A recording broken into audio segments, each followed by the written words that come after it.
After my last video on the obscure and sort of unavailable one-gun game called C1 Runner, we ended up with more questions than answers. Who exactly are the developers? When will we see more updates? Will the game ever be downloadable again? Believe me, I was craving more answers just like most of you. And so I am happy that I can now make a second video on this project with a lot more info this time around. If you haven't seen my first video on C1 Runner, I highly recommend you to watch it first to be caught up with the project and the story as a whole. With that being said, let's pick up where we left off by revisiting a clip from my first video. I did try to reach out to Starker on Twitter for permission, but alas didn't get a response yet. Shortly after I posted my video, Starker did actually respond to my DM on Twitter. In short, he said he'd love to answer any questions I may have, as well as providing further info on where the project is currently. But before we jump into that, I need to clear up some misinformation that I made in my first video. First, due to translation issues, I assumed that there are at least 2 people working on this game project. This is false. Starker, the uploader of all these videos, is actually the only developer on this project. This makes all of this even more impressive than before. The fact that one guy can create physics this authentic and believable, as well as everything else that you see on screen, is an honestly amazing feat. Furthermore, there has been another demo that released after the one I showcased in my last video, which I will be diving into later in the video. Additionally, Starker has said that he couldn't work on the project as much as he'd like recently due to his day job. Fortunately, Starker is okay with releasing the latest build of his project if enough people would like to see it. I will touch upon that more at the end of the video. That about wraps up everything new in his initial response. Now that I managed to get in touch, of course I wanted to know as much as possible about the state of his projects, about him as a developer, and where he thinks the project will go in the future. As a short side note here, thank you to everyone who recommended DeepL for machine translation. It helped a great deal with communicating.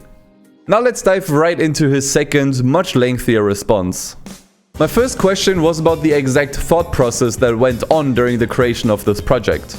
We know by now that it was mainly for research purposes, but what exactly was he trying to research, and more importantly, what for? Starker responded by saying that he had to use the Unity game engine at a job he had a while ago. However, not having the chance to learn it prior, he had to teach him how to use it himself. Obviously not making as much progress as he had hoped, he tried a different approach. He took his favorite car, which is probably the Supra you've been seeing in all his early builds, and tried to recreate it as much as he possibly could. As he was building all the necessary physics, animations, and everything you could need to recreate a car in a virtual environment, a racing game started to take shape slowly. And so, out of trying to recreate just a car, he now wanted to see how much he could recreate a full-on racing game. And that's how the project evolved from there, now being a very authentic highway racer. Now that I knew the origin of the project, the next thing I wanted to know was where the project will go next. Is he still working on it? When will his game be finished? And most importantly, when do we get to see it again? Starker had a very insightful take on my questions. He said he is well aware of the many people who would like to see this project take the shape of a commercial game being sold on platforms such as Steam and the like. Starker, however, has to turn down that idea as he never had any intentions of doing so for multiple reasons. On the one hand, as you might remember from my first video, the map and track data is taken from an Assetto Corsa mod. As such, he doesn't have the rights to make money off of this content, and even if he did request them, it is unlikely he would get them. But the arguably even bigger problem are the cars themselves. Simply put, he does not have any licenses from the official car manufacturers to use them in his project. This would normally be somewhat fine, but only as long as the game isn't getting sold. Once money is involved, this situation becomes a lot more tricky, especially since copyright laws in Japan are extremely strict. The only solution here would be to strip the game of its map and car models and make original ones from scratch. But at this point you are basically starting all over again. And even then, Starker had one final reason to state against a commercial distribution of his project. He doesn't care about making money. As said before, he mainly started this project out of research purposes, but over time people grew gradually more interested in his project. This gave Starker the opportunity to connect with many people to talk about cars, racing games, and much more. The simple act of bringing people together and enjoying his favorite hobby with others is something Starker holds very dearly, and is as such more worth to him than money itself. All of this is perfectly understandable to me. So where does this leave the project? I assume he will just keep working on C1 Runner in his free time, as he always has. Considering he'd love to give out another demo if enough people are interested, and looking at the insane amount of interest my last video received, I'd say we might just see another demo pop up later this year. That is, if Staka won't run into financial issues with his online storage provider again. So that answers about everything about the project. But what about Staka himself?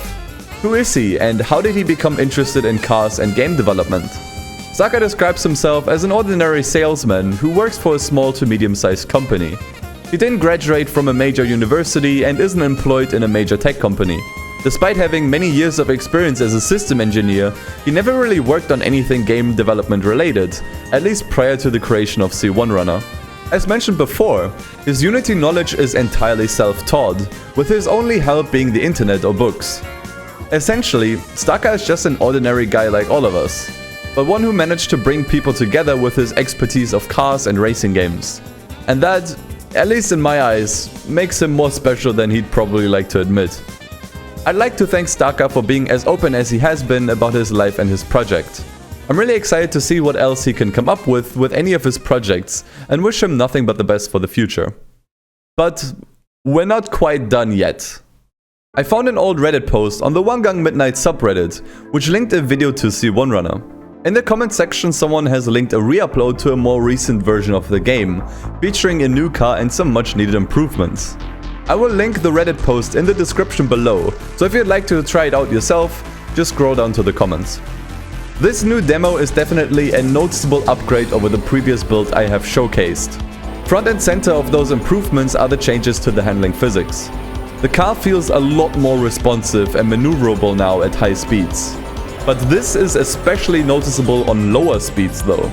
You can now do some pretty believable skids and even drifts if the track allows it, and it all feels very satisfying while not too difficult to pull off. The map has also received some updates, most notably the addition of barriers. In the previous build it was very easy to take a wrong exit that didn't lead anywhere, leading you into an endless fall requiring a full restart. Those exits have now been blocked off, making it a lot easier to just follow the road.